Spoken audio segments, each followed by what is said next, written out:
Episode 9 की शुरुआत में हम देखते हैं कि मीचू और मिस रोज बैठकर बात कर रहे थे, जहां मीचू उनसे पूछ रही थी कि जब आप और टैंग सिबलिंग नहीं है तो आप उसकी हेल्प क्यों कर रही थी। पहले मिस रोज तो इस बात को बहुत देर तक एक्सेप्ट करती ही नहीं है, तो मीचू बताने लगती है कि मैं सब सच जानती हूँ। तो तब जाके मिस रोज ने बताया कि टैंग और मैं एक दूसरे को बचपन से जानते हैं और सिबलिंग्स वाली एक्टिंग करने के लिए भी टैंग ने ही मुझसे बोला था। मुझे नहीं पता कि उसने मुझे ऐसा क्यों कराया। और जब टैंग और उसकी बचपन की फोटो दिखाती है तो तब मीचू को बहुत ही अजीब लगा। एक बार टैंग ने मुझे तो अपने बचपन की फोटो नहीं दिखाई थी, लेकिन मिस रोज को उसने अपनी फोटो सेंड कर रखी है। आगे हम मिस रोज को किसी और से बात करते हुए देखते हैं, यानी अब मिस्टर हान को लूटने के लिए वो किसी और की हेल्प मांग रही है, क्योंकि टैंग ने तो उनका साथ छोड़ दिया है। और फिर डीएनए रिपोर्ट्स देखने लगी। एक्चुअली ये रिपोर्ट्स मिस रोज को मीचू के पास जाने से पहले ही मिल गई थी। इसमें साफ लिखा था कि नियान बाई और टैंग दोनों ही सेम पर्सन हैं, क्योंकि इस रिपोर्ट को मिस रोज ने पैसे देकर बदलवा दिए थे एंड गलत रिपोर्ट मीचू के पास ऑनलाइन सेंड करवाया था। ये सब सोचकर वो प्रेजेंट में स्माइल करने लगी। लेकिन मैंने इतना सब कुछ करा तब भी मीचू को वो दोबारा से ही टैंग से ही प्यार हो गया, और अब उसे सच्चाई भी पता है कि नियान बाई और टैंग एक ही पर्सन है। अब नेक्स्ट सीन में हम देखते हैं कि मीचू जैसे ही आई सभी मीडिया वाले उसे घेर लेते हैं और उसे क्वेश्चन करने लगे कि आप मिस्टर टैंग से कब शादी करने वाले हो, कौन सी डेट होगी और शादी कहाँ की जाएगी। लेकिन तभी टैंग बीच में आया और बोलने लगा कि हम बहुत जल्द शादी अनाउंस करने वाले हैं और आप सभी फिक्र मत कीजिए, हम आप सबको भी इन्फॉर्म जरूर करेंगे। तब जाकर वो सभी शांत हो गए। फिर जब ये दोनों अंदर आते हैं, मीचू फिर से उससे इसी बात पर लड़ने लगती है कि आखिर क्यों तुमने अपनी जिंदा होने वाली बात मुझसे छुपाई। बट अब टैंग क्या ही कह पाता। तब मीचू कहने लगी मैंने तुम्हें लास्ट चांस दिया था सारा सच बताने के लिए जो तुम अब खो चुके हो। फिर तभी गुस्से में वो यहाँ से चली गई। नेक्स्ट डे हम देखते हैं कि असिस्टेंट इन्हें बताने लगी है कि एक डेटिंग शो ने आपको इनवाइट किया है, जहाँ आप कपल बनकर जाते हैं तो हनी लव सेल को और भी ज्यादा फायदा होगा। ये सुनकर मीचू पहले तो मना करती है, लेकिन जब मजबूरन इस शो में आती है तो उसका मूड टैंग की वजह से बिल्कुल भी ठीक नहीं था। टैंग बोला कि आई नो कि तुम मुझसे नफरत करने लगी हो, लेकिन ये बात बाहर वालों को तो पता लगने मत दो। लेकिन मीचू तब भी ठीक नहीं हो रही थी, इसलिए टैंग भी यहाँ से चला जाता है। थोड़ी देर बाद इंटरव्यूअर मीचू से सवाल करने लगी कि आखिर मिस्टर टैंग कहाँ चले गए हैं। शो स्टार्ट होने वाला है, लेकिन तभी टैंग वापस आ गया। वो पहले मीचू को उसकी फेवरेट टी देता है। मीचू हैरान थी कि इसे अभी तक मेरी फेवरेट टी याद है। फिर टैंग अपने हाथों से मीचू को शूज पहनाने लगा। इंटरव्यू बैठकर होने वाला है, जिसमें तुम्हारे लेग्स नहीं दिखेंगे, इसीलिए तुम कंफर्टेबल हो जाओ। तो सभी इस मोमेंट को देखकर बहुत खुश होने लगते हैं कि वाह, इन दोनों के बीच में कितना ज्यादा प्यार है। मीचू को भी अब अच्छा फील होने लगा था टैंग के ऐसा करने की वजह से। तो वही इंटरव्यूअर वीडियो रिकॉर्ड करके सोशल मीडिया पर अपलोड कर देती है, जो कि सभी को काफी ज्यादा पसंद आई। यानी कि और भी ज्यादा लोग इनके ट्रू लव को देखकर और भी ज्यादा इनके फैन हो जाते हैं और इनकी ज्वेलरी को और भी ज्यादा बाय करने लगते हैं अपने ट्रू लव को गिफ्ट करने के लिए। जब ये वीडियो मिस रोज देखती है तो उनको और भी ज्यादा गुस्सा आ गया, इतना ज्यादा कि वो 2 आदमियों को हायर करती है मीचू को सबक सिखाने के लिए। तो वही इंटरव्यू होने के बाद मीचू यहाँ से जाने लगी। तब टैंग ने बहुत जिद करी कि आ जाओ, मैं तुम्हें तुम्हारे घर छोड़ देता हूँ। बट मीचू तो टैंग की बात को मानती नहीं और अकेले चली जाती है। फिर होना क्या था, मीचू को अकेले देखकर वही 2 आदमी मीचू को परेशान करने के लिए आ गए, जिन्हें मिस रोज ने भेजा था। मीचू भागना शुरू कर देती है। फिर तभी एंट्री हुई टैंग की, जो कि मीचू को बचाने के लिए टाइम पर आ गया था। फिर होना क्या था, पहले वो इन दोनों के साथ अच्छे से फाइट करता है, लेकिन फाइट करते करते टैंग के हाथ पर भी काफी ज्यादा चोट आ गई, इसीलिए वो मीचू को लेकर यहाँ से भाग गया।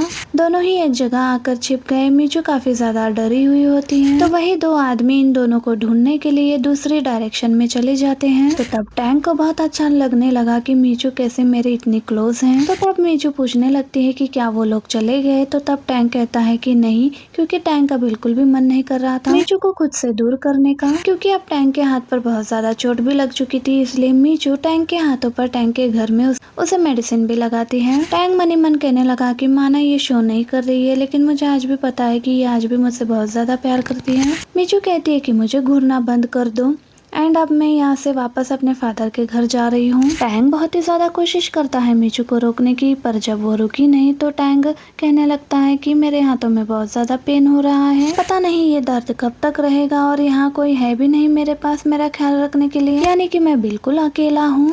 मीचू को सच में लगने लगता है कि जैसे टैंग के हाथों में बहुत तेज दर्द होने लगा है। इसलिए बोली कि ठीक है, आज रात में यही रुक जाती हूँ और मैं अपने पुराने वाले रूम में सोने जा रही हूँ।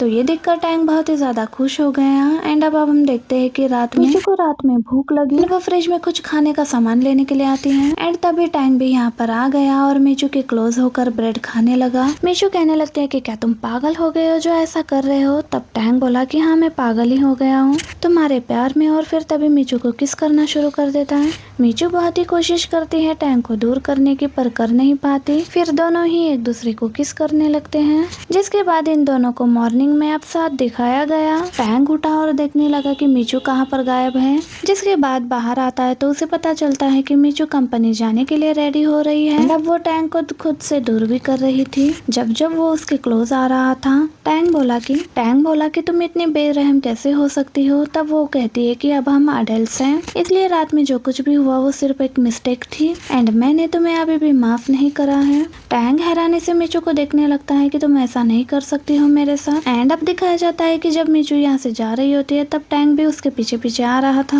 मैं तुमसे प्यार करता हूँ, इसलिए मैं तुमसे दूर नहीं जा सकता।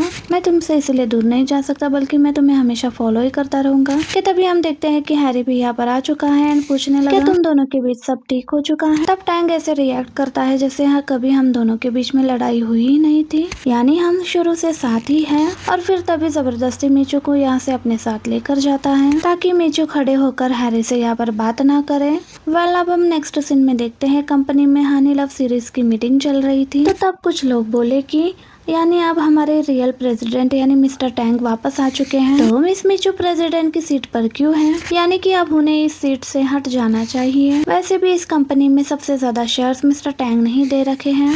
मीचू इन सभी बातों को सुनकर कुछ भी नहीं बोलती, लेकिन तभी टैंग यहाँ पर आया और कहने लगा कि मैं मिस मीचू को अपने सभी शेयर ट्रांसफर कर रहा हूँ, इसीलिए अब कोई भी मिस मीचू को प्रेसिडेंट की चेयर पर से नहीं हटाएगा। और फिर ये सभी लोग बहुत ही ज्यादा शॉक्ड रह जाते हैं, इनफैक्ट मीचू भी, कि टैंग इतना बड़ा डिसीजन ले कैसे सकता है। यानी कि जो शेयर्स टैंग ने इतनी मेहनत से कलेक्ट करे थे वो सब कुछ मुझे इतनी इजीली दे कैसे सकता है? क्या वो मुझ पर इतना ज्यादा ट्रस्ट करता है?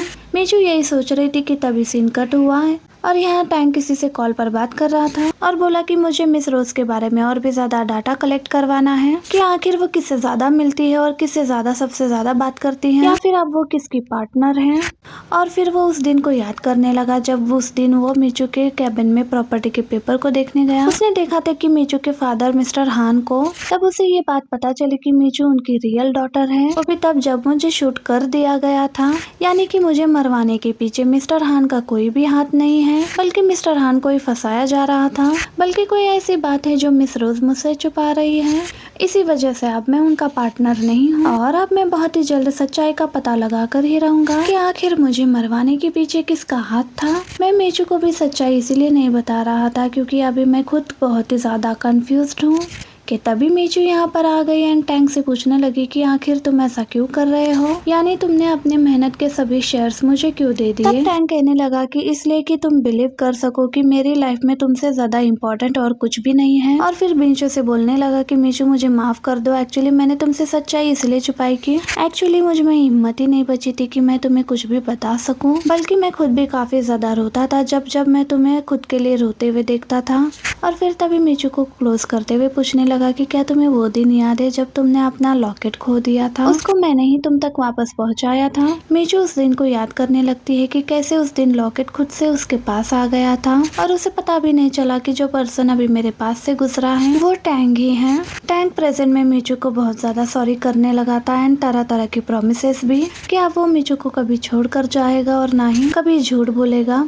तो तब मीचू कहने लगती है कि बस करो और कितना माफी मांगोगे, यानी मैं तुमको माफ कर रही हूँ पर ये लास्ट टाइम है, इसके बाद अगर तुमने फिर कुछ करा तो मैं तुम्हें कभी माफ नहीं करूंगी। और फिर तभी टैंग को किस करती है। टैंग बहुत ही ज्यादा खुश हुआ, इसलिए उसने पहले मीचू के फोरहेड पर किस करी और फिर वो मीचू के लिप्स पर किस करने लगा। अब फाइनली इन दोनों के बीच में सब कुछ ठीक हो चुका है। एंड अब नेक्स्ट सीन में हम इन दोनों को साथ में देखते हैं जहाँ मीचू टैंग से कह रही होती है कि तुम्हारे आईज नोज सब पहले के जैसे ही हैं, लेकिन फिर भी मैं तुमको पहचान कैसे नहीं पाई। तब टैंग कहता है कि कोई नहीं, अब तो हम वापस से साथ में है ना। तो वही दूसरी तरफ दिखाया जाता है कि किसी ने मिस रोज को जोरदार थप्पड़ मारा, जो कि और कोई नहीं बल्कि हैरी ही था, जो कह रहा था कि आखिर तुम्हारी हिम्मत हुई कैसे मीचू को प्रॉब्लम में फंसाने की और उसके पीछे दो गुंडों को लगाने की। तुमको अंदाजा भी है कि तुम्हारी इस हरकत की वजह से टैंग और मिचू और भी ज्यादा क्लोज आ चुके हैं। और कहने लगा कि अब इस टैंग का फिर से मुझे ही कुछ करना होगा। तो ये सुनकर मिस रोज हैरी पर गुस्सा करने लग जाती है कि तुम मेरे टैंग को कुछ नहीं करोगे तो मैं तुम्हें छोड़ूंगी नहीं। तब हैरी बोलने लगता है कि वाह, अब तुम्हें टैंक की बहुत फिक्र हो रही है। ये प्यार तब कहाँ चला गया था जब तुमने और मैंने मिलकर यूएस में टैंक को मरवाया था और इल्जाम मिस्टर हान पर लगवा दिया था। सोचो टैंक को अगर ये बात पता चली तो वो तुमसे कितना ज्यादा नफरत करेगा। मिस रोज फिर से गुस्सा करने लगती है कि तुम टैंक को कुछ भी नहीं बताओगे क्योंकि ये सब कुछ करने के लिए तुमने ही मुझे फोर्स करा था। पर अगर तब भी तुमने टैंक को कुछ बताया तो मैं तुम्हारे मिचू को नुकसान पहुँचाऊंगी, क्योंकि अगर फंसना ही है तो हम दोनों साथ में फंसेंगे। हैरी हंसकर बोलता है कि तुम मेरा कुछ भी नहीं बिगाड़ सकती हो। और जब हैरी यहाँ से चला गया तब मिस रोज मिचू पर और भी ज्यादा गुस्सा करने लगती है कि ये सब कुछ सिर्फ मिचू की वजह से ही हो रहा है। और फिर कॉल करके किसी को बोलने लगी कि जितनी जल्दी हो सके उतनी जल्दी सारे शेयर्स खरीद लो, क्योंकि अब मैं बहुत ही जल्द किसी को एक्सपोज करने वाली हूँ। वेल, अब ये सीन यहीं पर कट होता है और अब हम टैंक को देखते हैं जो कि मिचू के साथ था और उसे कुछ वॉइस मैसेजेस आए जो कि बैड न्यूज थे। अब टैंक मिचू को साइड में लेटाता है और चुपचाप यहाँ से चला जाता है और टैंक उसी जगह पर आ जाता है जहाँ हैरी और मिस रोज की लड़ाई हो रही थी। यहाँ पर आकर वो शॉक्ड में रह गया क्योंकि मिस रोज अपनी आखिरी सांसें ले रही थी। उन पर किसी ने अटैक करा था जिस वजह से सर से बहुत ज्यादा खून बह रहा था। टैंक परेशान होने लगता है कि आखिर आपके साथ ऐसा किसने करा, बट वो सिर्फ टैंक का नाम ही पुकारने लगती है और फिर अपनी आंखें बंद कर लेती हैं। फ्लैशबैक में हमें दिखाया जाता है कि एक्चुअली मिस रोज बचपन से ही टैंक को जानती थी, इसलिए वो बचपन से ही टैंक को पसंद करती थी। प्रेजेंट में टैंक मिस रोज को उठाकर हॉस्पिटल ले जाने लगा। मिचू जब सोकर उठी तो वो परेशान हो गई कि आखिर टैंक कहाँ चला गया, इसलिए वो टैंक को कॉल करती है। कॉल पर टैंक बताता है कि मेरे यूएस वाली कंपनी में बहुत ज्यादा प्रॉब्लम्स हो चुकी है, इसलिए मुझे अर्जेंटली यूएस जाना पड़ रहा है। तुम फिक्र मत करना, मैं जल्दी वापस आ जाऊंगा। फिर उसने कॉल कट कर दी। मिचू परेशान थी कि तुम्हारी यूएस में भी कंपनी है और तुमने कभी मुझे इस बारे में भी नहीं बताया। अब मिचू परेशान होकर कहने लगी कि टैंक तुम बहुत बदल चुके हो, तुम पहले की तरह नहीं रहे, यानी तुम अब हर बात मुझसे सीक्रेट रखने लगे हो और तुम मुझसे सही से मिले बिना ही चले गए। इस वजह से मिचू अब टैंक को गलत समझने लगी और यहाँ बेचारा टैंक मिस रोज को बचाने के लिए ये सब कुछ कर रहा है। टैंक उन्हें जख्मी हालत में उठाकर यहाँ से ले जा रहा था और फिर उसका फेस सीसीटीवी कैमरा में कैप्चर हो गया और इसी मोमेंट पर हमारा ये पार्ट यहीं पर एंड हो जाता है। वीडियो अच्छी लगी तो वीडियो को लाइक एंड चैनल को सब्सक्राइब करिएगा। Thank you for watching.